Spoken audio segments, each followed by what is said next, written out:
बच्चों आज जो हम पढ़ने वाले हैं वो है एमीन के रासायनिक गुण।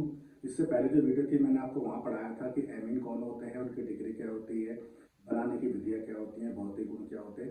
तो भौतिक गुण तक मैंने फिनिश किया था और आज हम पढ़ेंगे वो रासायनिक गुण होंगे। भौतिक गुण में एक पार्ट और आता है जिसे बोलते हैं क्षारीय गुण। तो आज हम शुरू करने वाले हैं एमीन का क्षारीय गुण। अब इसको तुम्हें ध्यान से समझना है ताकि क्षारीय गुण में कोई प्रॉब्लम ना आए। सबसे पहली बात यह कि क्षार कौन होते हैं। क्षार वो होते हैं जिनके पास लोन पेयर हो या फिर नेगेटिव आवेश हो, यानी माइनस का चार्ज हो। इस चीज का ध्यान रखेंगे कि क्षार वो होते हैं जिनके पास लोन पेयर या माइनस का आवेश हो। इस चीज के अलावा एक चीज और ध्यान रखेंगे कि लोन पेयर या माइनस का जो आवेश है ये आसानी से डोनेट होना चाहिए, यानी आसानी से दिया जाना चाहिए। ध्यान रखेंगे कि इस पॉइंट से भी क्वेश्चन सॉल्व होंगे, इसलिए इस पॉइंट को थोड़ा सा पता करता हूँ क्या है इसका मीनिंग। देखें, जैसे मान के चले कि मेरे पास लोन पेयर है। अब अगर मेरे पास लोन पेयर है तो मैं छाड़ता हूँ, ये बात ठीक है। जब मेरे पास माइनस का चार्ज है इसका मतलब मैं छाड़ता हूँ। अब बात आती है कि अगर मेरे पास लोन पेयर या माइनस का चार्ज है तो मैं छाड़ हूँ, परंतु बढ़िया हूँ या नहीं, ये चेक करने के लिए ध्यान रखेंगे कि लोन पेयर आसानी से अगर मैं दे रहा हूँ तो मैं बढ़िया छाड़ हूँ, और लोन पेयर आसानी से मैं नहीं दे पा रहा हूँ तो फिर मैं घटिया छाड़ हूँ। यानी प्रबल क्षार और दुर्बल क्षार की बात करें तो प्रबल क्षार वो होंगे जिसमें लोन पेयर आसानी से दिया जाएगा, और दुर्बल क्षार वो होंगे जिसमें लोन पेयर आसानी से नहीं दिया जाएगा। देखिए, तो हमारे पास क्या एमीन है। एमीन की बात कर लेते हैं। सपोज करें आपके पास 1 डिग्री एमीन है। अगर ये एमीन है तो इसका मतलब है कि ये क्षार है। एन के पास लोन पेयर एक होता है, सबको पता है, और लोन पेयर होने की वजह से कौन होगा, क्षार होगा। जैसे मान के चले हमारे पास ये पानी है H2O, तो इस H2O को मैं इस फॉर्मेट में लिख सकता हूँ। सबको पता है कि H2O ब्रेक होता है H प्लस और OH माइनस में, तो ये H प्लस है और ये OH माइनस है, यानी N के लोन पेयर ने H प्लस को पकड़ लिया, OH माइनस बाहर हो गया, तो ये OH माइनस बाहर, और ये क्या बन जाएगा RNH। कितना इससे पहले दो, एक H प्लस यहाँ आ गया तो क्या बन गया NH3, और जो लोन पेयर डोनेट करता है उस पर आवेश कैसा आता है, प्लस का आता है। तो आपको यहाँ साफ साफ दिखाई दे रहा होगा कि N के लोन पेयर ने इस H प्लस को पकड़ लिया और OH माइनस यहाँ से बाहर हो गया। अब बात आती है कि हमें ये तो पता लग गया कि क्षार कौन होते हैं। अब ये पढ़ लेते हैं कि क्षार का काम क्या होता है। तो ध्यान रखना कि जो क्षार होते हैं इनका काम क्या है, इनका काम है H प्लस लेना। इस चीज को हमेशा ध्यान रखेंगे। यानी जो सेकंड बुक है, यानी हम बात कर रहे हैं क्लास 12 की, तो सेकंड बुक में जब भी आपसे पूछा जाए कि क्षार का कार्य क्या होता है, तो क्षार का कार्य होता है H प्लस लेना।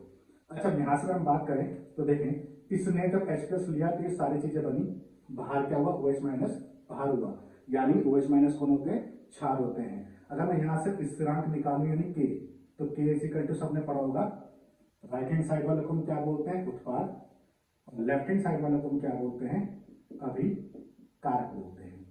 तो सबने पढ़ा होगा कि 11वीं में केसी, सबने पढ़ा था केसी निकालने का तरीका होता है उत्पाद बटे अभिकारक, जहां पे के में सी का मतलब क्या था, सांद्रता यानी कंसंट्रेशन। तो फिलहाल मैंने यहाँ पे क्या लिया है, फिलहाल मैंने यहाँ पे लिया है के इज इक्वल टू उत्पाद कौन हो गया, R NH3 plus OH minus upon R NH2 और H2O। यहां तक ठीक है। अच्छा देखें, तो ये उत्पाद बटे अभिकारक हो गया है। ये H2O को अगर मैं इस साइड लेके आता हूं तो क्या बनेगा, K इंटू H2O is equal to R NH3 plus OH minus upon R NH2। यानी मैं यहां से आपको जो पढ़ाने वाला हूं फिलहाल वो ये है कि थोड़ा सा हम 11वीं की तरफ जा रहे हैं। तो 11वीं में केसी बराबर उत्पाद बटे अभिकारक था, तो मैं इसलिए जा रहा हूं ताकि आपको क्षारीय गुण अच्छे से समझ में आ सके।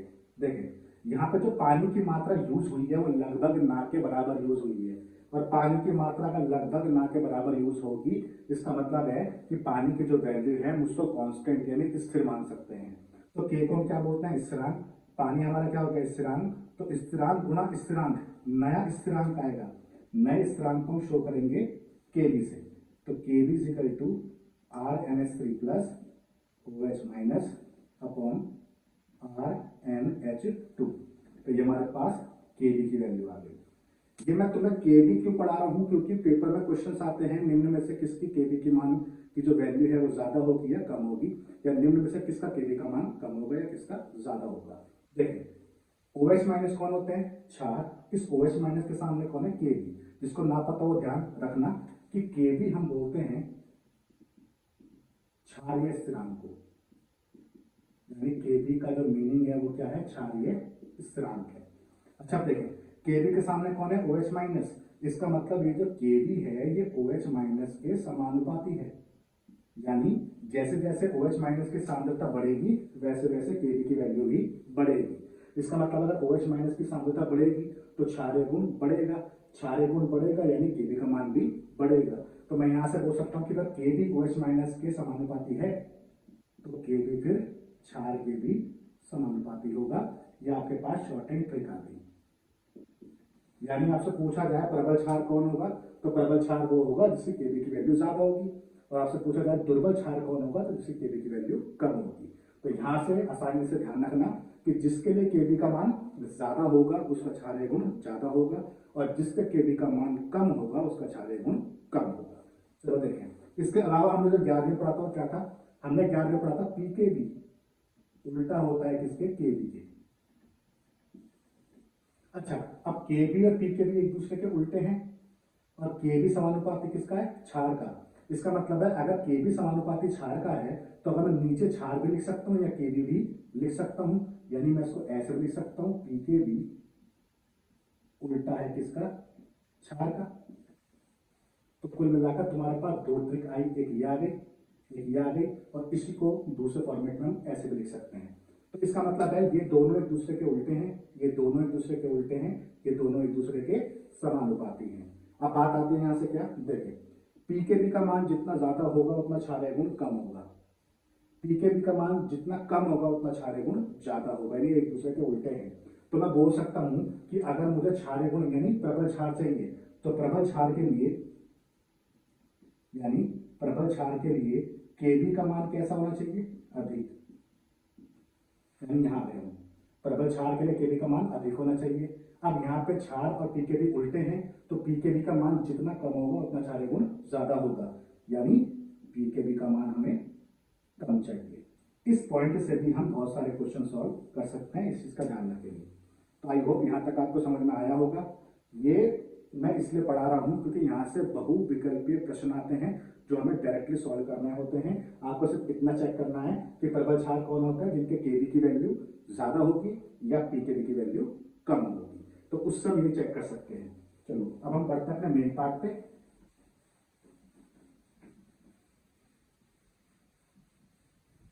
ये तो हमें समझ में आया कि क्षारीय गुण हमने कैसे कैसे चेक किया। मैं इसको साइड में मेंशन कर रहा हूं ताकि आपको याद रहे और इस तरह के क्वेश्चन को भी सॉल्व करेंगे। तो मैं यहां पे लिख रहा हूं मुझे प्रबल क्षार अगर चाहिए तो प्रबल क्षार के लिए केबी कैसा होना चाहिए, अधिक, और पी केबी कैसा होना चाहिए, कम होना चाहिए। तो आई होप यहां तक आपको समझ में आया होगा। चलो देखिए अब बात करते हैं कि जो क्षारीय गुण होगा उसको हम कैसे चेक करेंगे। तो इसको चेक करने के तरीके तीन हैं, ठीक है। एक प्रेरणिक प्रभाव के आधार पर, प्रेरणिक प्रभाव के आधार पर, दूसरा है जल योजन के आधार पर, और जल योजन को हम विलायक के फॉर्मेट में भी लिख सकते हैं, विलायक योजन, ठीक है। और तीसरा है त्रिविमीय बाधा के आधार पर। तो बस आपको ये ध्यान रखना है कि पेपर में आपसे कौन सा फॉर्मेट पूछा गया है, यानी प्रेरणिक प्रभाव के आधार पर क्षारीय क्रम कैसा होगा, जल योजन यानी विलायक योजन के आधार पर कैसा होगा, और त्रिविमीय बाधा के आधार पर क्षारीय गुण कैसा होगा। तो क्षारीय गुण हम बात कर रहे हैं किसकी, क्षारीय गुण हम बात कर रहे हैं 1 डिग्री, 2 डिग्री और 3 डिग्री एमीन की। चलो देखें सबसे पहले हमारे पास आ गया 1 degree amine, RnH2, 2 degree amine, RnHR, और 3 डिग्री एमीन। जिसने डिग्री नहीं पढ़ी है तो जो पुरानी वीडियो है उसमें आप पढ़ सकते हैं, तो वहां से आपको डिग्री समझ में आ जाएगी। तो ये 1 डिग्री हो गया, 2 डिग्री और ये 3 डिग्री। बाकी अगर नहीं इतना टाइम है तो डायरेक्टली याद रखें, R 1 है तो 1, 2 है तो 2, 3 है तो 3। अच्छा प्रेरणिक प्रभाव सबने पढ़ा था प्लस आई और माइनस आई। जिसको याद ना हो वो ध्यान रखना, मैं यहां पे मेंशन कर रहा हूं कि जो प्लस आई होते हैं इसका मतलब क्या होता है, इलेक्ट्रॉन देने वाले ग्रुप, और जो माइनस आई होते हैं इलेक्ट्रॉन लेने वाले ग्रुप। इन दोनों का मतलब ये होता है। और जो हमारे पास ये आर है तो आर ध्यान रखना कि ये प्लस आई में आता है, ठीक है। यानी आर अगर, यानी आर को हम क्या बोलते हैं, एल्किल समूह बोलते हैं। तो एल्किल समूह आर को बोलते हैं, आर आता है प्लस आई में। प्लस आई का मतलब इलेक्ट्रॉन देने वाले ग्रुप। अगर हम तीनों एमिन्स की बात करें तो इनके पास lone pair, lone pair, lone pair, यानी तीनों के तीनों क्षार तो हैं। क्षार कौन होता है, जिनके पास लोन पेयर या माइनस का चार्ज हो। अब बात आती है कि इस पे लोन पेयर सब पे एक एक है, बाकी जो ग्रुप लगे हुए हैं इनका क्या मतलब है। ये एक आर है, यहाँ कितना आर है, दो, तो दो प्लस आई। यहाँ कितना आ रहा है, तीन, तो तीन प्लस आई हो जाएगा। अब ध्यान से देखें, प्लस आई का मतलब क्या होता है, इलेक्ट्रॉन देने वाले ग्रुप। यानी ये आर इस नाइट्रोजन को इलेक्ट्रॉन देगा तो लोन पेयर बढ़ जाएंगे। यहाँ दो दो आर देंगे तो लोन पेयर और बढ़ जाएंगे। यहाँ तीन तीन आर इलेक्ट्रॉन देंगे नाइट्रोजन को तो लोन पेयर और भी ज्यादा बढ़ जाएंगे। यदि सबसे ज्यादा लोन पेयर कहाँ बढ़ रहे हैं, 3 डिग्री वाले में बढ़ रहे हैं। इसका मतलब है क्षार सबसे बढ़िया कौन होगा, जो आसानी से दिया जाना चाहिए, यानी जो लोन पेयर है वो आसानी से दिया जाना चाहिए। और दूसरी बात है लोन पेयर बढ़ने चाहिए। अगर लोन पेयर बढ़ रहे हैं तो भी वो बढ़िया क्षार ही माना जाएगा। आप लोन पेयर की जगह माइनस का भी यूज कर सकते हैं, यानी माइनस का चार्ज या फिर लोन पेयर अगर बढ़ रहे हैं तो क्षारीय गुण बढ़ रहा है। तो ओवरऑल पेरणिक प्रभाव के आधार पर सबसे बढ़िया क्षार कौन सा हुआ, 3 डिग्री वाला। तो मैंने लिख दिया 3 डिग्री, फिर 2 डिग्री और फिर 1 डिग्री। ये क्रम आ गया किसका, क्षारीय गुण का, किसके आधार पर, पेरणिक प्रभाव के आधार पर। अब बात करते हैं जल योजन के आधार पर क्रम क्या होगा। तो देखें, जल योजन का मतलब ये होता है कोई भी क्षार है जिसके पास लोन पेयर है तो हमें पता लग गया वो क्षार है। अब हमें ये चेक करना है कि वो क्षार जो है प्रबल है या दुर्बल है। तो वो चेक करने के लिए हम किसका यूज कर रहे हैं, पानी का। अब ध्यान रखना कि पानी में अगर कोई क्षार स्थायी है तो हम बोलेंगे कि वो प्रबल क्षार है, और पानी के अंदर कोई क्षार स्थायी नहीं है तो हम बोलेंगे दुर्बल क्षार है। अच्छा, अब इसका मतलब क्या देखें, मान के चलो मैंने 1 डिग्री एमिन ले लिया, लोन पेयर हो गया। क्षार का काम क्या होता है, क्षार का काम होता है H प्लस लेना, तो इसने H प्लस ले लिया तो लोन पेयर ने इसको पकड़ लिया, क्या बन गया, R NH3 प्लस बन गया। 2 डिग्री एमिन ले लेते हैं, R NHR H plus, N के लोन पेयर ने H प्लस को पकड़ लिया, क्या बन गया, R N। यहाँ पे H कितना आ जाएंगे, 2, तो मैं इसको ऐसे लिख रहा हूं और इस वाले R को नीचे लिख देता हूं, प्लस। इसके बाद 3 degree amine, R N R और ये R H plus, lone pair ये पकड़ लिया, R N R R और ये H आ गया, बाकी ये प्लस हो गया। अब यहां से आपको जो ध्यान रखना हो, क्या रखना, देखें कोई भी क्षार है वो लोन पेयर किसी को देगा। लोन पेयर देने के बाद, यानी इसकी अगर हम बात करें तो N ने लोन पेयर किसे दिया, H प्लस को। हमें पता है क्षार का काम होता है H प्लस लेना।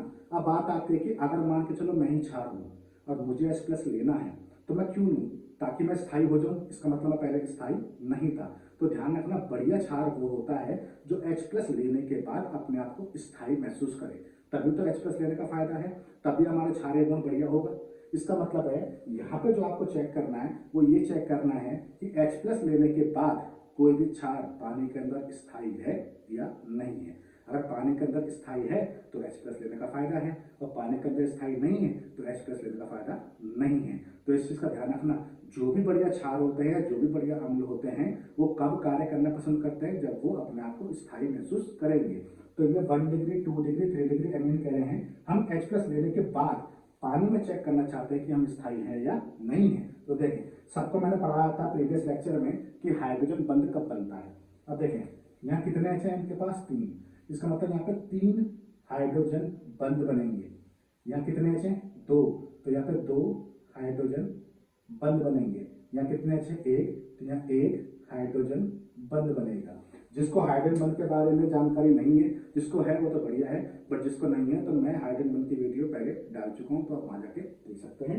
देखिए अब यहाँ पे 3 हाइड्रोजन बंध हैं, 2 यहाँ 1, तो सबसे ज्यादा स्थायी कौन होगा, ये वाला।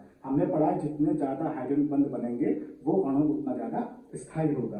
तो ये सबसे ज्यादा स्थायी है, इसके बाद ये और इसके बाद ये। इसका मतलब है 1 डिग्री वाला जो एमीन है वो सबसे बढ़िया क्षार हुआ, फिर 2 और फिर 3। तो जल योजन के आधार पर क्रम आया 1 डिग्री, 2 डिग्री और 3 डिग्री।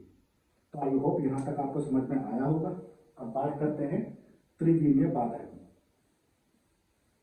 इससे पहले कि मैं ये पढ़ाऊं, पहले हम ये पढ़ लेते हैं त्रिविमीय बाधा किसे कहते हैं। त्रिविमीय का मतलब होता है 3D की बात चल रही है, ठीक है। यानी त्रिविमीय बाधा का मतलब होता है जब बड़े बड़े अणु आमने सामने हो यानी पास पास हो तो उनके बीच में टक्कर होती है। टक्कर होने की वजह से जो है ऊर्जा बढ़ती है और ऊर्जा बढ़ने की वजह से अणु का जो स्थायी है वो घट जाता है। इस चीज का ध्यान रखेंगे। त्रिविमीय बाधा का मतलब है जब बड़े बड़े अणु आमने सामने आ जाए तो उनके बीच में टक्कर होती है जिसकी वजह से ऊर्जा बढ़ती है और स्थायित्व घट जाता है। इसका मतलब है हमें यहाँ पे त्रिविमीय बाधा को देखते हुए क्षारीय गुण बताना है। तो देखें यह है 1 डिग्री एमीन, इसके बाद ये है 2 डिग्री एमीन और इसके बाद हमारे पास है ये 3 डिग्री एमीन। और हमें ये बताना है कि इन तीनों में से बढ़िया क्षार कौन सा होगा। तो सबको पता है कि एन के पास लोन पर 1 है, यहाँ भी 1 है और यहाँ भी 1 है। अब हमें ये चेक करना है कि तीनों में से बढ़िया क्षार कौन सा होगा। तो सबको पता है कि यहाँ पे प्लस आई प्लस आई प्लस आई प्लस आई प्लस आई प्लस आई। तो ये प्लस आई वाला जो खेल है वो हम यहाँ पे पढ़ चुके हैं, इसलिए हम यहाँ पे प्लस आई वाला वर्क नहीं करेंगे। मान के चलो कि यहाँ पे आठ ग्राम ले लेते हैं CH3, यहाँ भी 8 ग्राम ले लिया CH3 और यहाँ भी हमने 8 ग्राम क्या ले लिया CH3 ले लिया है। और सेम हमने यहाँ पे भी क्या किया 8 ग्राम हमने क्या ले लिया है CH3 ले लिया है। और अब हमें ये चेक करना है कि सबसे बढ़िया जो क्षारीय गुण है वो कौन सा दर्शाएगा। अच्छा देखें हमने पढ़ा है लोन पर आसानी से दिया जाना चाहिए। इसका मतलब है जहां पे भी लोन पर आसानी से दिया जाएगा वो क्षार कैसा होगा, बढ़िया होगा। इस CH3 को मैं ऐसे लिख सकता हूँ CH H और H। इस CH3 को भी मैं ऐसे लिख सकता हूँ CH H और ये H। ऐसी मैं CH3 को लिख सकता हूँ H H और ये H। ऐसी मैं CH3 को लिख सकता हूँ और ऐसी हम जो है लास्ट वाले CH3 को भी लिख सकते हैं। अब ध्यान से देखें और इसको मैं लिख सकता हूँ ऐसे CH3। तो ओपन करने के बाद हम ध्यान से देखें तो सबसे ज्यादा जो भीड़ है वो नजर कहाँ आ रही है, सबसे ज्यादा जो भीड़ है वो 3 डिग्री वाले में नजर आ रही है। इसका मतलब यहाँ पे जो अणु है वो कैसे हैं, पास पास है। पास पास होंगे तो टक्कर मारेंगे, ऊर्जा बढ़ेगी और ऊर्जा बढ़ेगी तो स्थायित्व घटेगा। यानी यहाँ से लोन पेयर आसानी से डोनेट नहीं होंगे। इसका मतलब यहाँ पे क्या है, त्रिविमीय बाधा है। और सबसे भीड़ कम कहाँ है, 1 डिग्री वाले में भीड़ सबसे कम है। इसका मतलब यहाँ पे हम लोन पेयर आसानी से दे सकते हैं।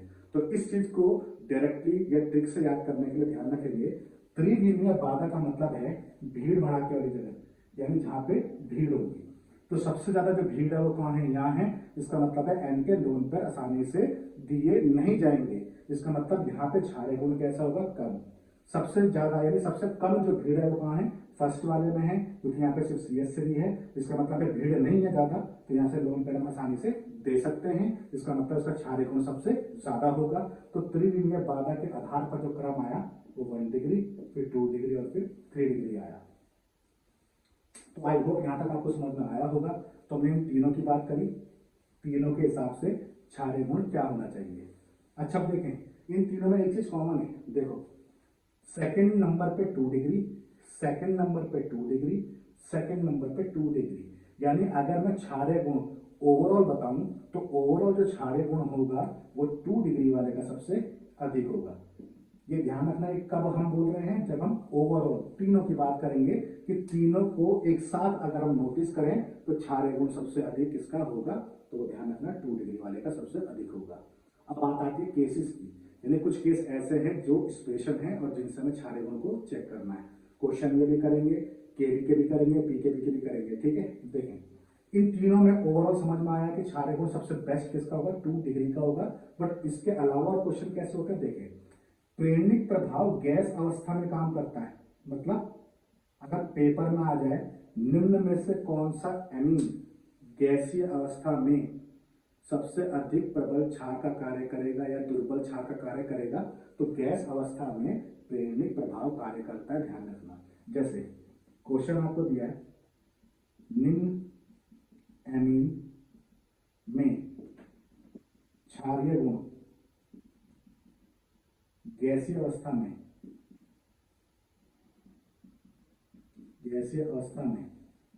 कैसा होगा।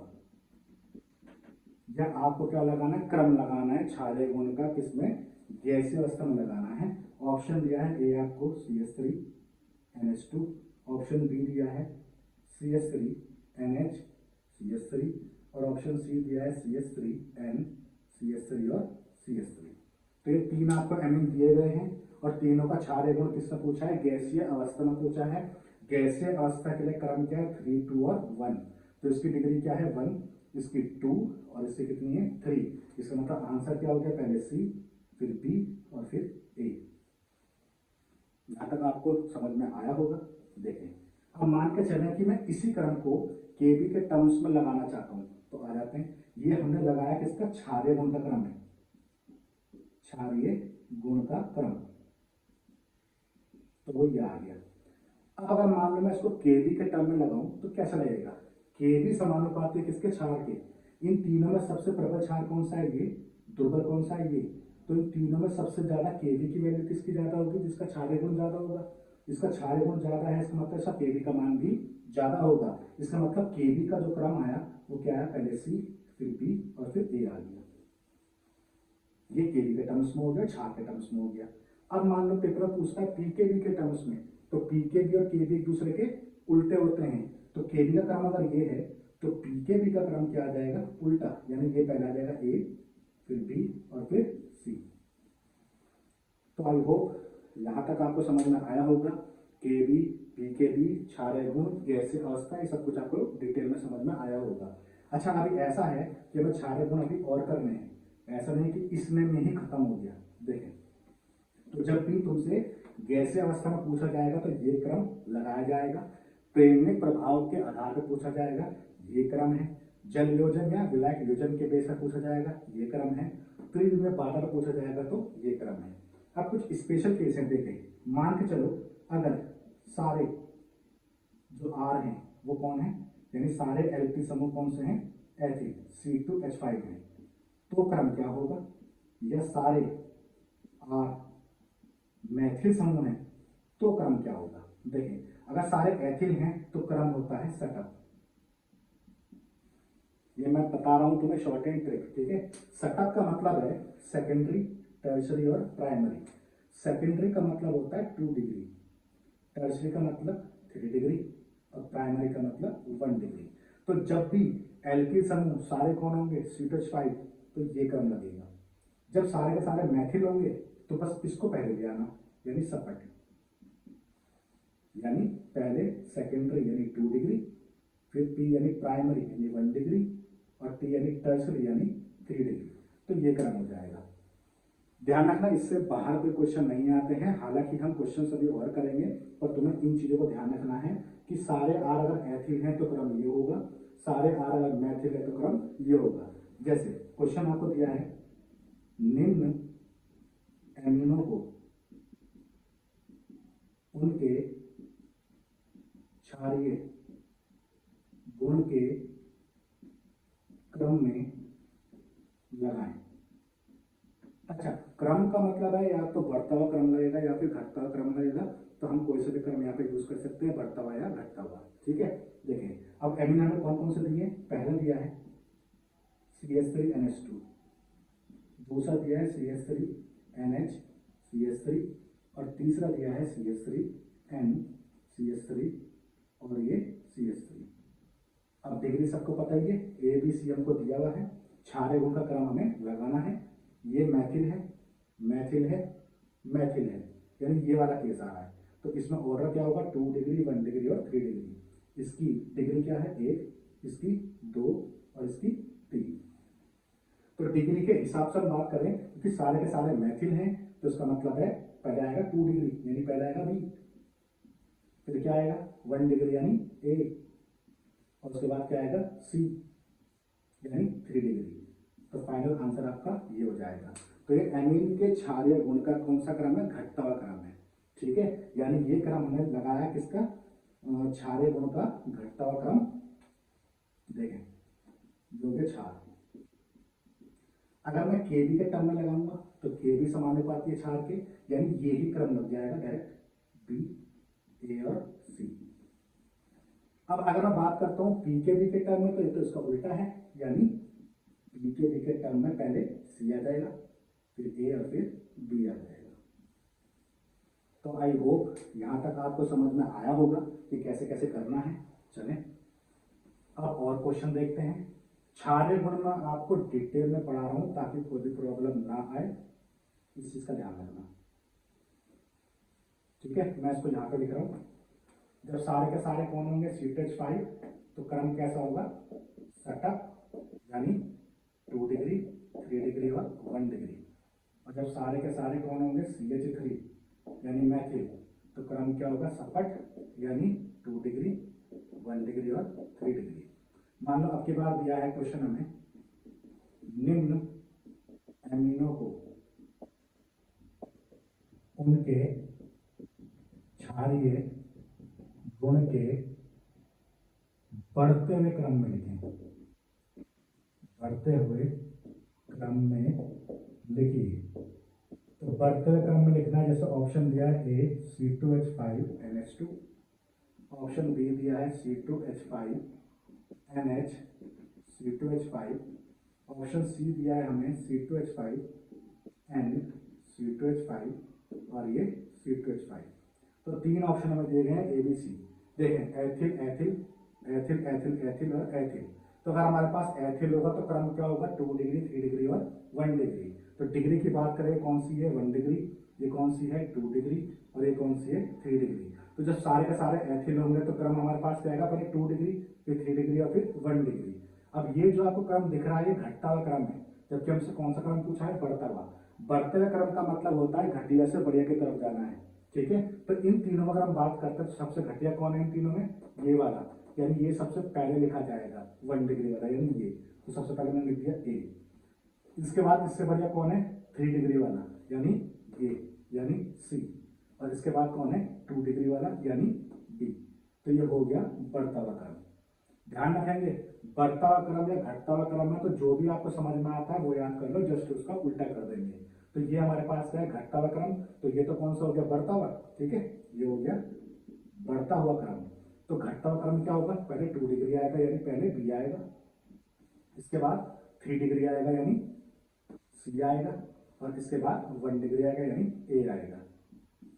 तो इसको ध्यान से अगर देखें तो बी अभी लास्ट में ना, अब पहला आ गया, सी तो मिड में था, बाकी जो ए पहले था वो लास्ट में आ गया, ये घटता हुआ क्रम हो गया यानी उल्टा हो गया। तो दोनों में से किसी एक को याद कर लेंगे, कोई प्रॉब्लम यहाँ तक नहीं आएगी।